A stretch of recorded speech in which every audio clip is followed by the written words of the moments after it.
bad guys have no problem telling another bad guys, especially if they're in on their territory. I was kind of hoping I was going to get the SWAT plan. I've always being a former SWAT commander, I'm always like interested to hear SWAT plan because usually they're never close to what SWAT would really do. I love the fact that people just blow up. Oh, there we go. An atomic punch there.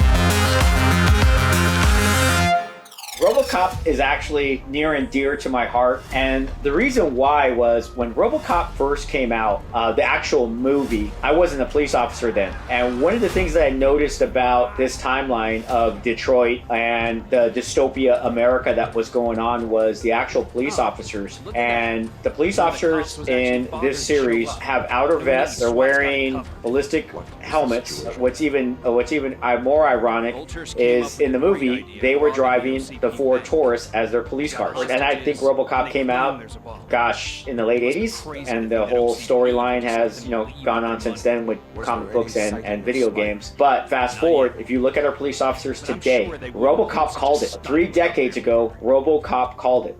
Police officers are now wearing outer vests as opposed to their traditional uniforms we used to wear. While they don't wear helmets 24/7, they are now have helmets with them. And believe it or not, the police cars that they drive, the Ford Explorer, is built on the Ford chassis or the Taurus chassis. So that kind of part came true too.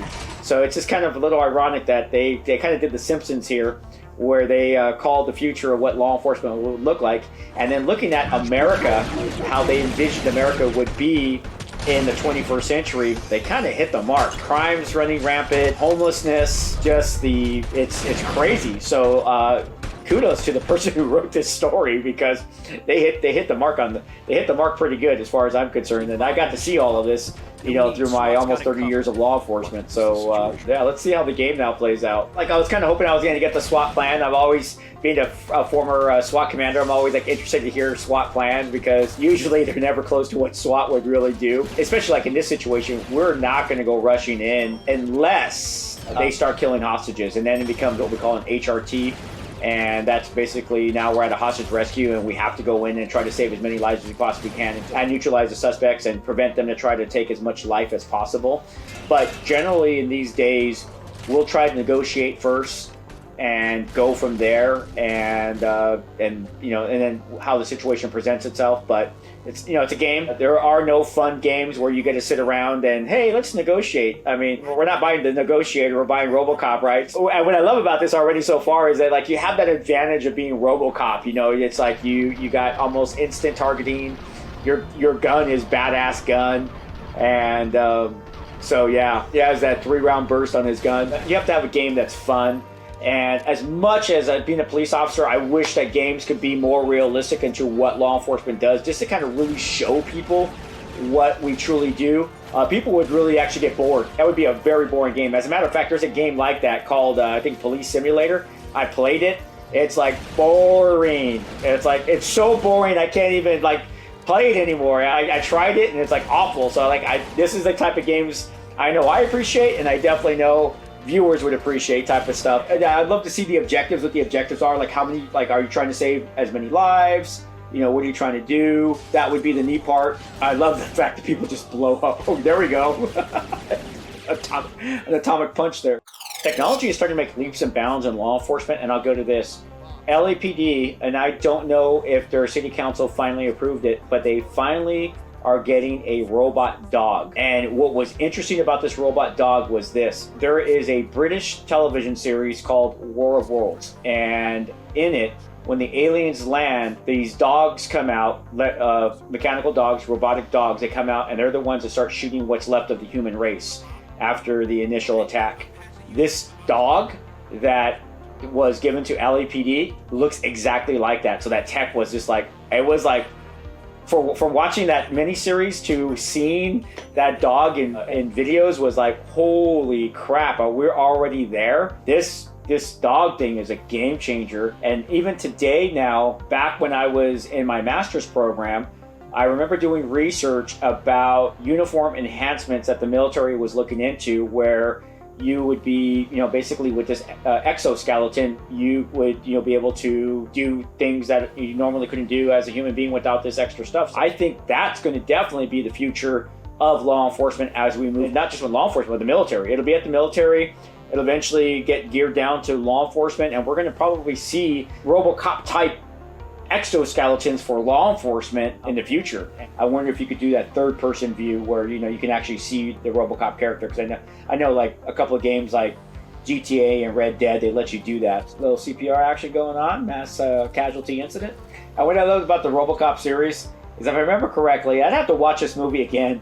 I don't think he was really using our case law with regards to use of force. I kind of think he missed that part of his programming in the movie, but once again, it's just a movie. Well, here's the interesting part about the actual gunplay in here. Gunfights take place anywhere between 6 to 10 feet, and then everything after that would be a shotgun or a rifle. So in this type of situation though, here, me personally, I would rather have my M4 with me, have a nice tug, because then I have obviously a larger magazine capacity.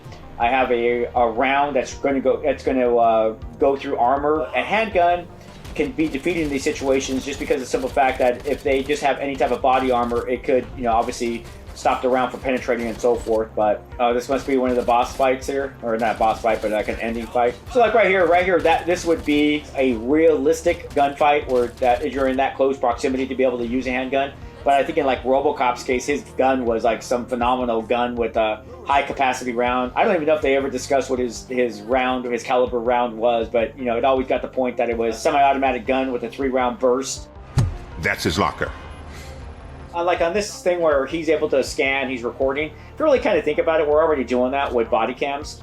Body cams capture everything that we see, so they're actually great. I think I know.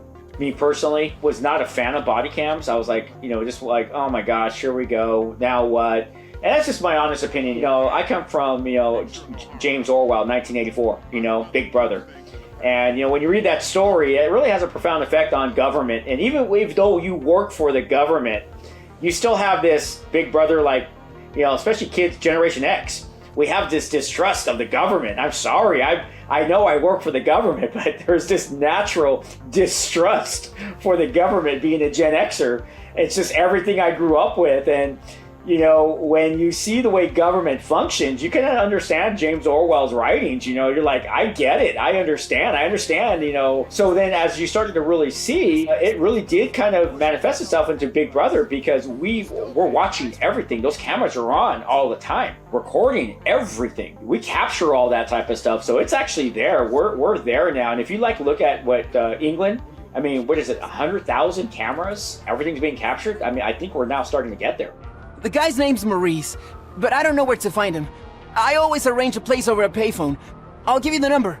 I always did love that. Bad guys have no problem telling another bad guys, especially if they're in on their territory. Everybody has their own little niche and their own little area, but the minute that their little piece of the pie is going to be taken away from them, oh my gosh, blah, blah, blah, blah, blah. I need your report on the TV station incident. On the double. On it, Sarge. So I always did love this part about the RoboCop series. While we're in the future, we got these cool technology and all this stuff going on. We still talk to each other like we're in the 70s. Like, we didn't evolve. Like, everyone's still Neanderthals. And it's just like, no, today we really can't talk to each other that way. You can't talk like that because of, harassment laws, sexual harassment laws, inclusion, all these different things. So we don't get to talk like we used to. I remember even I started in the late 90s. Man, it was some barbaric ways we used to speak to one another. And this was to each other as cops. As a chief of police, I can't talk to people like that anymore. I can't, tell them to F off and what's so funny is if you watch movies, there's always this angry captain. Get in my effing office, right? Oh my God, I would get in trouble if I talked to someone like that. So that's all Hollywood. That is definitely Hollywood. Trust me, I wish I could call someone in my office and say, get your freaking, what the hell are you thinking? And blah, blah, blah, but you can't. If you want to see me talk about other games, you're going to need to follow this channel, Experts React, on both YouTube and Facebook, because there's a lot of other cool experts that talk about these games as well. This is Chris the Cop with another episode of Experts React.